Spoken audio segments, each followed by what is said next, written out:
बिस्मिल्लाहिर्रहमानिर्रहीम। आज का जो हमारा टॉपिक है that is Charles law of gases. आज हम इसको रिवाइज करते हैं और ये वीडियो हमारे पास यूट्यूब पे अपलोड होगी। तो अगर आपको कोई भी प्रॉब्लम आ रहा है इस लॉ के अंदर या कोई बात समझ में नहीं आ रही है, कुछ हेडिंग आपको समझ में नहीं आ रही, तो आप नीचे कमेंट कर सकते हैं, तो मैं कोशिश करूंगा कि मैं आपको इसका आंसर करूं। अच्छा, जिस तरीके से यहाँ पे वीडियो के अंदर ये हेडिंग्स अरेंज है, आपने उसी तरीके से कोशिश करनी है कि लिखनी है इंट्रोडक्शन स्टेटमेंट मैथमेटिकली कि हमारे पास ये लॉ क्या कहता है। तो आपने same as it is in headings की मदद से आपने अपने नोट्स पूरे कर लेने हैं और आपने इसको एज इट इज लिख देना है। इंट्रोडक्शन में क्या था, relationship between volume and temperature keeping the pressure constant was also studied by French scientist J Charles. J Charles का पूरा नाम था जेम्स चार्ल्स।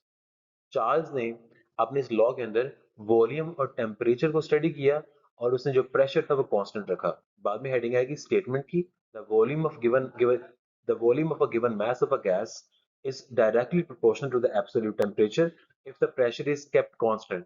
एब्सोल्यूट टेम्परेचर से मुराद है कि जो टेम्परेचर हमने लिया है वो केल्विन स्केल में लिया है। याद रहे तीन स्केल है, सेल्सियस, फ़ारेनहाइट एंड केल्विन। तो जो टेम्परेचर यहाँ पे मेजर किया गया है वो केल्विन स्केल में किया गया है। तो वॉल्यूम और टेम्परेचर एक दूसरे के डायरेक्टली प्रोपोर्शनल है और प्रोपोर्शनैलिटी के साइन को खत्म करके यहाँ पे कांस्टेंट आएगा के।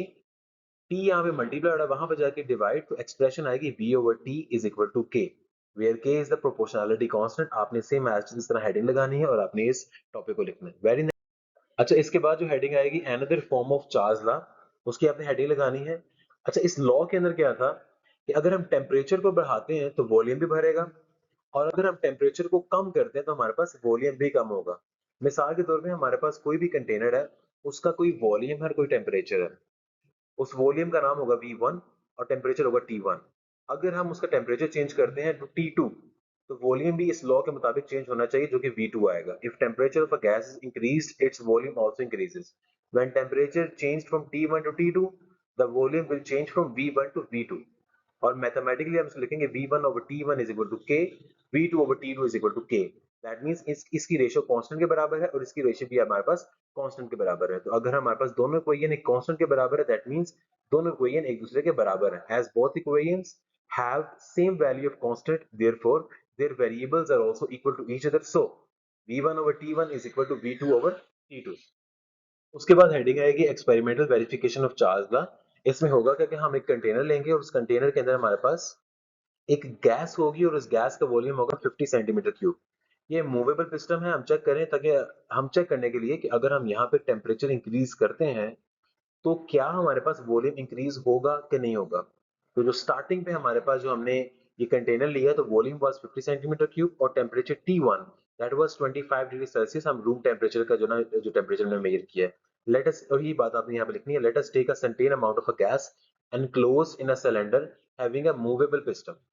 If the initial volume of the gas, initial मतलब starting volume, V1 is 50 centimeter cube and the initial temperature is T1 is 25 Celsius।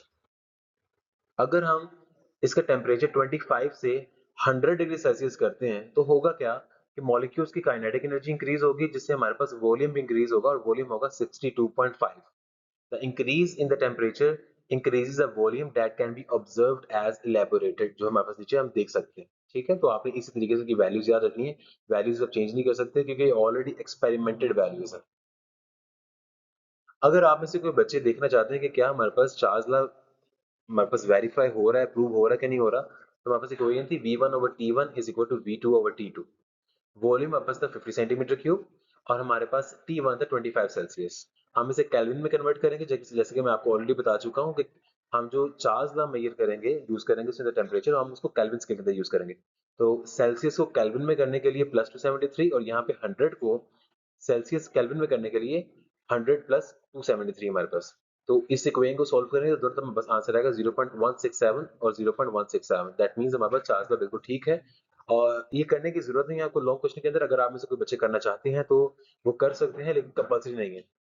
Conclusion, hence volume of fixed amount of a gas increased with the increase in temperature at constant pressure। तो मतलब ये चीज verify भी होती है। ठीक है, इसके बाद कुछ यहाँ पे एमसीक्यूज को शॉर्टलिस्ट किया गया है जो कि आपकी एवेल्युएशन के लिए। अगर आपको टॉपिक समझ आ गई है तो इस वीडियो को पॉज करके आप कोशिश कीजिएगा कि खुद इस एमसीक्यूज को अटेम्प्ट कीजिएगा।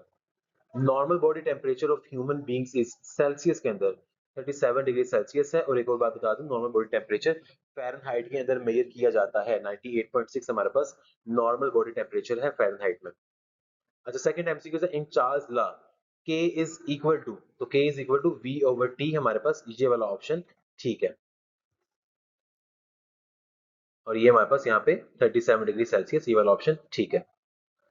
उसके बाद V/T is equal to K is the mathematical form of Boyle's law, Charles law, Avogadro's law या डाल्टन लॉ। तो अभी हमने पढ़ा है V/T is equal to K, ये हमारे पास चार्ल्स लॉ की डेरिवेशन थी। लास्ट एमसीक्यूज है, mathematical representation of Charles law is volume is inversely proportional to pressure, ये बॉयल्स लॉ की है। Volume is inversely proportional to temperature, ये गलत है। Volume is directly proportional to temperature, हमारे पास ये बिल्कुल ठीक है कि अगर हम टेम्परेचर को इंक्रीज करेंगे तो वॉल्यूम भी हमारे पास इंक्रीज होगा।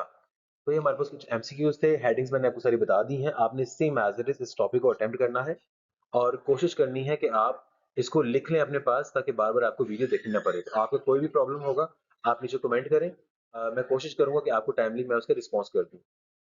Thank you sir, thank you very much.